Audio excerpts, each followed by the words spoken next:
Hello dear students, अस्सलाम वालेकुम। आज हम HEC का जो रीसेंट टेस्ट हुआ है उसका हम मैथ पोर्शन सॉल्व कर लेंगे। लेकिन मैथ पोर्शन सॉल्व करने से पहले मैं स्टूडेंट आप लोगों को ये भी बताता चलूँ कि अगर मैथ से रिलेटेड आप लोगों को कोई भी प्रॉब्लम हो तो आप प्रो मैथमेटिक्स सर्च कर सकते हैं, जिसका लिंक डिस्क्रिप्शन में भी गिवन होगा और लोगो भी आपको गिवन हो जाएगा। तो उस पर भी आप देख सकते हैं, मैथमेटिक्स से रिलेटेड सारी प्रॉब्लम्स आपके उधर भी सॉल्व हो जाएंगे। आज का जो HEC का पहला क्वेश्चन है वो सिंप्लीफिकेशन हमसे कहा गया है √2 + 2 divide by √3 multiplied by √2 - 2 divide by √3। इसको हम सॉल्व कर लेंगे वाइट पेज पे। हम प्रॉपर सोल्यूशंस दिखा के आप लोगों को क्वेश्चन सॉल्व करवाएंगे।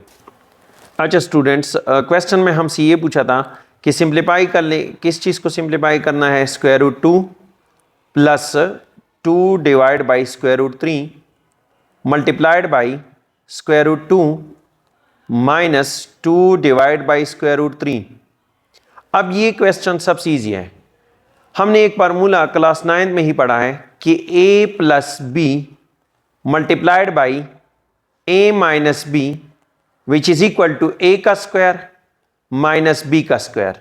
So here a is equal to √2 and b is equal to 2 divided by √3. So we can solve it. a is equal to √2 का whole square minus 2 divided by √3 का whole square. This is equal to square cancel with square root.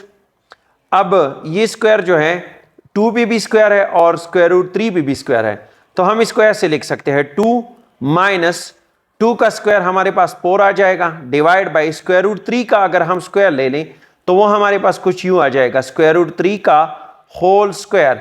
Squares के साथ square root cancel हो जाएगा विच is equal to 3। ये 3 के बराबर हो गया। अब इसका एलसीएम ले लें, 3 2 jar 6 - 4 divide by 3। This is equal to 2 divided by 3. So this is the answer of the question which is option number A. Option A हमारे पास इसका करेक्ट आंसर है, ऑप्शन ए। अच्छा स्टूडेंट्स, तो हमारे पास जो करेक्ट ऑप्शन है वो है ऑप्शन ए। अब नेक्स्ट क्वेश्चन देख लें। नेक्स्ट क्वेश्चन में हमारे पास क्या है? नेक्स्ट क्वेश्चन जो है, इफ उमर टेक्स और स्पाई ऑफ 100 फ्रॉम अब्दुल्ला। अब उमर एक लड़का है जिसने अब्दुल्ला से 500 रुपए ले ली। देन अब्दुल्ला गिव और 1000 टू अहमद। अब्दुल्ला ने 1000 अहमद को 1000 रुपए दे दिए। आफ्टर ऑल ऑफ दिस, ये सब होने के बाद, इन सब के पास आफ्टर ऑल ऑफ दिस, ये सब होने के बाद इनका जो अमाउंट है वो सबकी इक्वल, यानी सबके पॉकेट्स में जितनी भी पैसे हैं वो सबके पॉकेट्स में इक्वल पैसे हैं, equal money. After all of this, इसके बाद जिसके पॉकेट में जो भी पैसे हैं वो सबके पॉकेट में इक्वल है। पॉइंट हमें ये बताए आप कि how much Umar has more than Ahmad. अब उमर के पास अहमद से कितने ज्यादा पैसे होंगे? स्टूडेंट, सबसे पहले हम क्या करेंगे, हमें क्वेश्चन में ये गिवन था कि उमर टेक्स और स्पाई ऑफ 100 फ्रॉम अब्दुल्ला। सबसे पहले हम ये लिखेंगे, let the amount of Umar, let amount of Umar, Umar की जो अमाउंट है, amount of Umar's is equal to U के बराबर है। अब similarly amount of Ahmad, initial amount लिखेंगे, अमाउंट ऑफ अहमद, अहमद की जो अमाउंट है,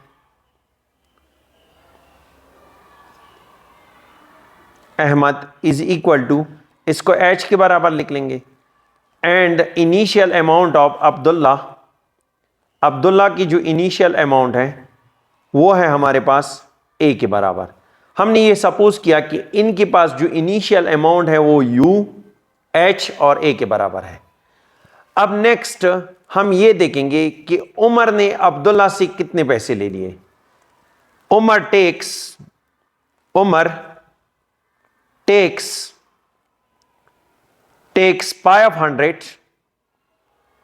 500 from Abdullah. This implies that Umar is equal to, अब उमर के पास कितने पैसे होंगे, amount of Umar is equal to u minus 500 होगा। क्यों माइनस 500 होंगे? इस वजह से क्योंकि उमर ने अब्दुल्ला से 500 एज अ समझो लोन लिया है।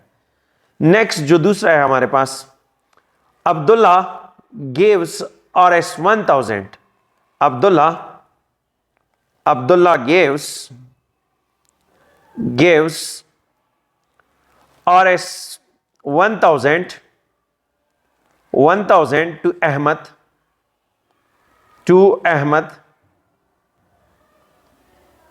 This implies that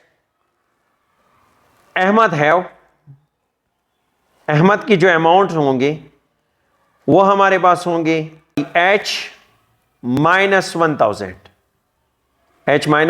1000। ये भी मैं आपको बताता चलो स्टूडेंट, इनिशियल जो अमाउंट था अब्दुल्ला उमर के पास यू थे, अहमद के पास क्या थे? अहमद के पास h अमाउंट थे, और अब्दुल्ला के पास जो इनिशियल अमाउंट था वो ए था। दूसरी बात ये कि जब उमर ने अब्दुल्ला से 500 का लोन ले लिया, यानी 500 उससे ले लिए, तो उमर की जो अमाउंट हो गए वो हमारे पास u माइनस 500 हो गए।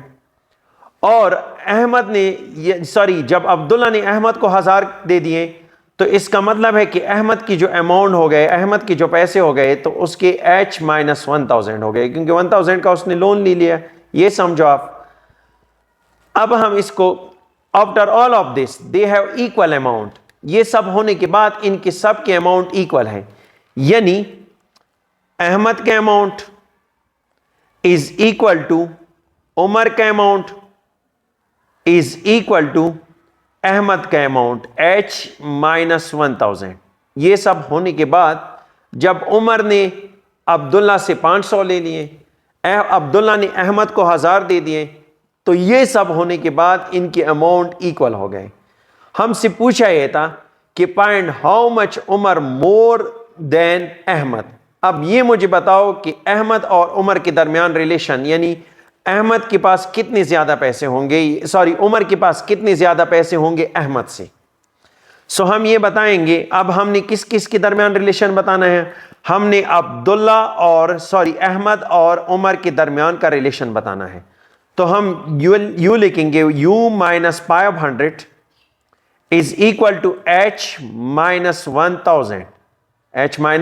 1000। अब ये आप देखिए कि h माइनस 1000 अगर हम लिख लें तो u is equal to h minus 1000।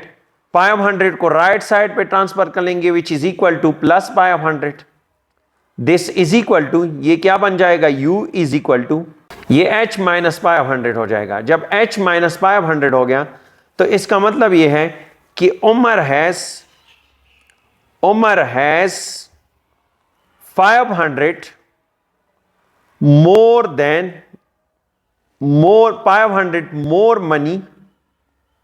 money than Ahmad. Umar has 500 more money than Ahmad. अब उमर के पास 500 रुपए ज्यादा होंगे अहमद से, क्योंकि अगर हम यहां पे 500 डालेंगे तो इक्वेशन इक्वल हो जाएगा h की जगह पे। हम आ जाते हैं। इसका ऑप्शन जो है, option B is correct option. Ahmad के पास उमर के पास अहमद से कितने पैसे ज्यादा होंगे? 500। क्वेश्चन नंबर 29 जो है वो सबसे इजी है। 78 का स्क्वायर प्लस 4 प्लस 3 12। अब ये सबसे इजी है, इसको हम कैसे सॉल्व कर लेंगे? अब एवेलुएट 78 का स्क्वायर प्लस 4 प्लस 12। 78 का स्क्वायर, इसका मतलब यह है कि 78 को आप 78 से मल्टीप्लाई कर लें। 78 को जब हम 78 के साथ मल्टीप्लाई करेंगे तो इससे आंसर बन जाता है 6084। अब 6084 प्लस क्या आ जाएगा? प्लस 4 प्लस 312, तो 6088 बन जाएगा। 6088 प्लस 312, अब इसको ऐड कर ले। 312 6088 plus 312, this is equal to 8 plus 2 10 आ जाएगा 1, 9 plus 1 which is equal to 10, 10 की जगह 1 plus 3 plus 1 4 which is equal to 6, so 6400। Option check कर लेंगे। अब इसमें ऑप्शन जो है option B is the correct option which is equal to 6400। Question number 30 जो है इसमें हमसे ये कहा गया है the angle between hands of the clock at 6:50 यानी 6:50 पे क्लॉक की जो सुइयाँ होती हैं उनके दरमियान कितना एंगल होगा। अब उनके दरमियान हम एंगल को देखेंगे 6:50 पे कि कितना एंगल बन जाएगा। लेकिन इस तरह के क्वेश्चन जब भी आपके सामने आ जाए तो आपने एक चीज़ याद रखनी है, हमारे पास दो चीज़ें हैं। एक बात यह है कि जो अगर सुई फॉर एग्जांपल ये एक वॉच है 12 से स्टार्ट है, 12, 1, 2, 3, 4, 5, 6 अप टू अगेन 12 तक। अब ये एक वॉच है लेट्स सपोज। अब इस वॉच में अगर फॉर एग्जांपल ये एक सुई है, ये सुई रोटेशन स्टार्ट कर लें। रोटेशन कहाँ से कहाँ तक ये देख लें आप।